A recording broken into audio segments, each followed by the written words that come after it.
अकबर साबिर पाक का जलाल बहुत मशहूर था। यही शमसुद्दीन तुर्क पानीपती ने सवाल कर दिया, हुजूर फना किसे कहते हैं, बका किसे कहते हैं? हुजूर बोलते तो हैं लेकिन मतलब समझ में नहीं आता। साबिर पाक ने फरमाया वक्त आने पे जवाब दूंगा। जब विसाल का वक्त करीब आया, शमसुद्दीन पानीपती को बुलाया, फरमाया सुनो, जब हमारा विसाल हो जाए, इंतकाल हो जाए, हमें गुस्ल देने की जरूरत नहीं, कफन पहनाने की जरूरत नहीं। कहा हमारे हुजरे का दरवाजा बंद कर देना, सब गैब से हो जाएगा। फरमाया मेरे जनाजे की नमाज भी कोई ना पढ़ाए। कहा हुजूर तब कौन पढ़ाएगा? फरमाया एक घुड़सवार आएगा और वो आकर के नमाज जनाजा पढ़ाएगा। अल्लाह अकबर। शमसुद्दीन तुर्क पानीपती को सारी बातें याद थी। साबिर पाक कलियरी जब इस दुनिया ज़ाहिरी से पर्दा कर गए, हुजरे का दरवाजा बंद कर दिया गया, अंदर से पानी छलकने की आवाज आती रही, अंदर से गुस्ल की आवाज आती रही। थोड़ी देर के बाद जब पानी की आवाज शांत हुई तो दरवाजा खोला, देखा साबिर पाक को गुस्ल दिया हुआ है और आप कफन पहने हुए हैं। अल्लाह अकबर। ये है साबिर पाक कलियरी।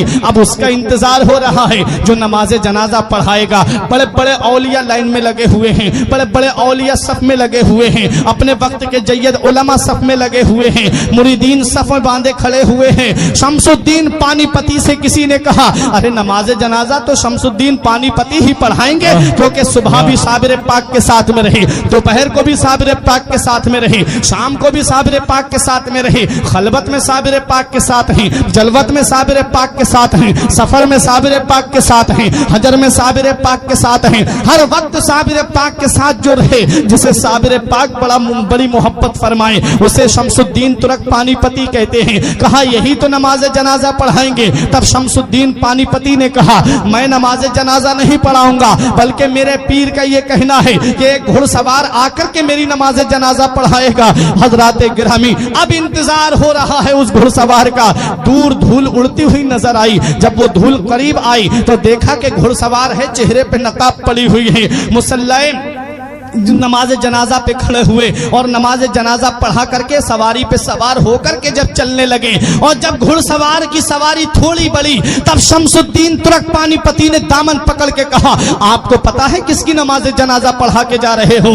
ये वो अल्लाह का वली है जिसकी शान सारी दुनिया में मशहूर है, ये वो अल्लाह का महबूब बंदा है जिसका जलाल सारी दुनिया में मशहूर है। आप जिनकी नमाज जनाजा पढ़ा के जा रहे हो, ये अल्लाह का मुकर्रब बंदा है, ये अल्लाह का नेक बंदा है, ये अल्लाह का वली है। कल मेरे साबिर की तारीख लिखी जाएगी, कल मेरे साबिर की हिस्ट्री लिखी जाएगी, कल मेरे साबिर का इतिहास लिखा जाएगा और दुनिया वाले मुझसे सवाल करेंगे ये शमसुद्दीन पानीपती, सुबह को तुम साबिर पाक के साथ में थे, दोपहर को तुम साबिर पाक के साथ में थे, शाम को तुम साबिर पाक के साथ में थे, सफर में तुम साथ रहे, हजर में तुम साथ रहे, खलबत में तुम साथ रहे, जलवत में तुम साथ रहे, हर वक्त तुम साबिर पाक के साथ में थे। जरा बताओ साबिर पाक की नमाज जनाजा किसने पढ़ाई थी?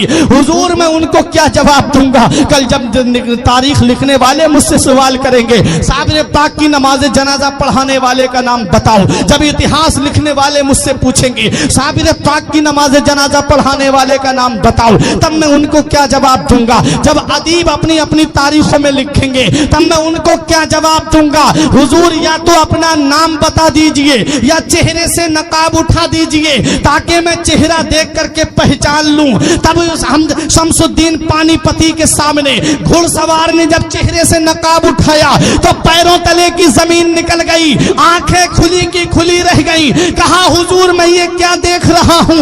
हुजूर चारपाई में कौन लेटा है और मेरी निगाहों के सामने कौन खड़ा है? तब मेरे साबिर कलियरी ने जवाब दिया ए शमसुद्दीन तुम भूल गए, तुमने मुझसे पूछा था कि फना किसे कहते हैं और बका किसे कहते हैं। अरे तुमने मुझसे पूछा था कि फना और बका किसे कहते हैं। ये जो चारपाई में तुम लेटा हुआ देख रहे हो इसे फना कहते हैं और जो साबिर तुम्हारे सामने खड़ा है इसे बका कहते हैं। पता चला कि जो चारपाई में लेटा है वो रूहानी रूह का जलवा है, اور جو صابر کلیری سامنے کھڑے ہیں اسے روحانیت کہتے ہیں، اسے روحانیت کہتے ہیں۔ روح الگ ہوتی ہے، روحانیت الگ ہوتی ہے۔ جسے روحانیت کا مقام ملتا ہے وہ لوگوں کی امداد کرتا ہے، جسے روحانیت مل جاتی ہے وہ لوگوں کی مشکلیں دور کرتا ہے، جسے روحانیت مل جاتی ہے وہ جب جہاں ان کا چاہنے والا پکارتا ہے وہ وہاں پہنچ جاتے ہیں۔ تبھی تو میرے غوث نے فرمایا تھا نظر تو الی بلاد اللہ جمعہ کا خردلۃ علی حکم اتصالی، میں اللہ کے تمام شہروں کو ایسے دیکھ رہا ہوں جیسے کوئی اپنی ہتھیلی پر رائی کے دانے کو دیکھ رہا ہو۔ یہ کیا ہے؟ یہ روحانیت کا جلوہ ہے۔ جسے روحانیت مل جاتی ہے اس کا مقام بلند و بالا ہو جاتا ہے، جسے روحانیت ملتی ہے اس کی شان بلند ہو جاتی ہے، جسے روحانیت ملتی ہے اس کی عظمت بلند ہو جاتی ہے، جسے روحانیت ملتی ہے اس کا مقام ثریا سے بھی بلند ہو جاتا ہے۔ کہاں کہاں دیکھو گے روحانیت والوں کو؟ آؤ ذرا بتاؤ مجھے۔ غوث پاک رضی اللہ تعالی عنہ بغداد کی سرزمین پر رہے اور چند جگہ تبلیغ دین جانے کرنے کا ارادہ ہوا، وہاں تک پہنچ گئے۔ اور ذرا سنو، صابر پاک کلیری کو دیکھو، کلیر کی سرزمین پر آپ نے اپنا قیام کیا، نظام الدین اولیاء دہلوی نے دہلی میں قیام کیا، اعلیٰ حضرت نے بریلی شریف میں قیام کیا، پیلی بھیت کے شاہ جی میاں نے پیلی بھیت میں قیام کیا، سید سالار مسعود غازی نے بہرائچ میں قیام کیا، حضور شاہ مدار نے مکن پور میں قیام کیا، غریب نواز نے ہندوستان کی سرزمین اجمیر میں آ کر کے قیام کیا۔ پورے ہندوستان میں تو نہیں گھومے تھے یہ اللہ کے ولی، غوث اعظم چند مقامات کے علاوہ پوری دنیا میں تو نہیں گئے تھے۔ صابر پاک کلیر اور اس کے چند مقامات کے علاوہ پورے ہندوستان میں تو نہیں گھومے تھے۔ نظام الدین اولیاء دہلی اور چند مقامات کے علاوہ پورے ہندوستان کا تو سفر نہیں کیا تھا، لیکن پھر وجہ کیا ہے کہ آج پوری دنیا کے کونے کونے میں ان کا نام ہے، دنیا کے ہر گوشے میں ان شخصیتوں کا نام ہے۔ کون سا ایسا کمال کیا؟ اللہ قرآن میں فرماتا ہے جو اچھے کام کرتا ہے، ایمان لاتا ہے، اچھے کام کرتا ہے، اللہ فرماتا ہے اس کی محبت کو ہم عنقریب پوری دنیا میں عام کر دیں گے۔ پتا چلا یہ اللہ والے وہ ہیں، انہوں نے لوگوں کو راضی نہیں کیا بلکہ اللہ اور اس کے رسول کو راضی کیا۔ اور حدیث پاک ہے من کانا للہ کان اللہ لہو، جو اللہ کا ہو جاتا ہے اللہ اس کا ہو جاتا ہے، اللہ جس کا ہو جاتا ہے پھر اس کا نام مٹنے نہیں دیتا، پھر اس کا نام اندھیرے میں نہیں رہنے دیتا۔ یہی وجہ ہے کہ غوث اعظم اللہ کے ہو گئے اور اللہ غوث اعظم کا ہو گیا، پوری دنیا میں غوث اعظم کا نام ہے۔ غریب نواز نے اپنے اللہ کو راضی کیا، غریب نواز نے اپنے رسول کو راضی کیا، اللہ اور اس کے رسول نے غریب نواز کا نام اندھیرے میں نہیں رہنے دیا، پوری دنیا میں آج غریب نواز کا نام موجود ہے۔